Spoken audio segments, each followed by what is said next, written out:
You are tired of pretending you are fine. You smile, you work, you perform, and inside there is a hollow that swallows morning and birthday alike. You tell yourself you'll fix it tomorrow, until tomorrow becomes a stranger you no longer trust. This voice is not here to cheer you up with slogans. This voice is here to name your shame, name your loss, and give you a map out of the dark. The truth you avoid is a simple one. Pain is not the problem, misdirection is. You are not weak because you suffered. You are weakened because you made suffering your identity.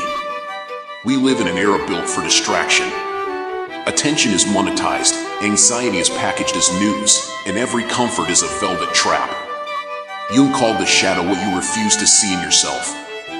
Nietzsche told us to become who we are through struggle, not comfort.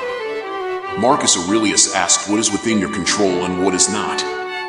You mistake busy for meaningful. You confuse movement for progress.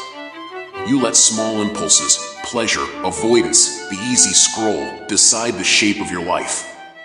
Every habit is a vote cast for the kind of person you will be tomorrow. You have been casting votes without intention. There is another reason your heart feels raw. You learn to survive rather than to live. Survival is efficient, but it is narrow. When the mind practices only four things: avoidance, numbing, blame, and escape, it atrophies in the muscles that build courage, attention, and depth. You wake up with a list of tasks and an absence of conviction. That absence becomes a slow rot that eats meaning from the inside. Philosophy gives us a frame. Life is suffering framed by meaning. Psychology gives us the mechanism. Repeated thought and action shape neural highways that become automatic. Put the two together and you see the cruel pattern. If you do not choose what you repeatedly practice, others will choose for you, and the practice will define you. This is the movement most people fail to see. Suffering can be transformed. Not by denial, not by positivity, but by disciplined attention. The mind is malleable. The body remembers what you teach it. Pain, when meet with awareness, become a teacher. Discipline is not punishment, it is the language you use to translate intention into biology. Imagine your attention as a muscle. Every time you choose the easy distraction, that muscle shrinks. Every time you choose one small difficult thing and finish it, that muscle grows. Discipline compounds like a compound's interest because habits accumulate. Look to the Stoics. They practiced negative visualization to value the present. They rehearsed discomfort so real discomfort would not conquer them. Look to Jung. Integration of the shadow enlarges the self, making you less reactive and more sovereign. You can meet your darkness, learn its shape, and stop being driven by it.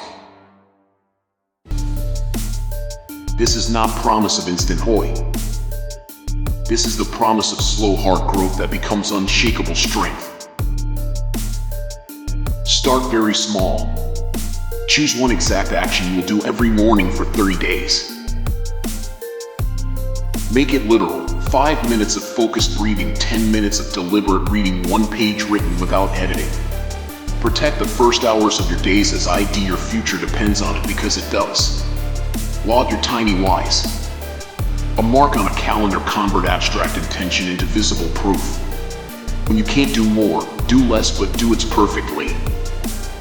When your old self argues, say, I will do one more small things. Practice negative visualization once a week. Imagine losing the things you take for granted so you stop wasting them. Name one fear and write a single experiment to test it. Meet your shadow. Speak to the part of you that hides and ask it what it needs. Then give it one concrete, disciplined action. Rule of 3, morning ritual, focused work sprint, nightly reflection. Do these with stubborn consistency for 30 days and the nervous system will begin to accept new patterns as default. This is the work of a lifetime and the work of the next 30 days. You will stumble and you will want to retreat. Stumble like a person who is learning to run, not like someone who has given up on distance. Be patient with the slow geometry of change. Small lines add up to a new shape. If you felt this, do not scroll. Follow this voice. We will rebuild your mind, one truth at a time.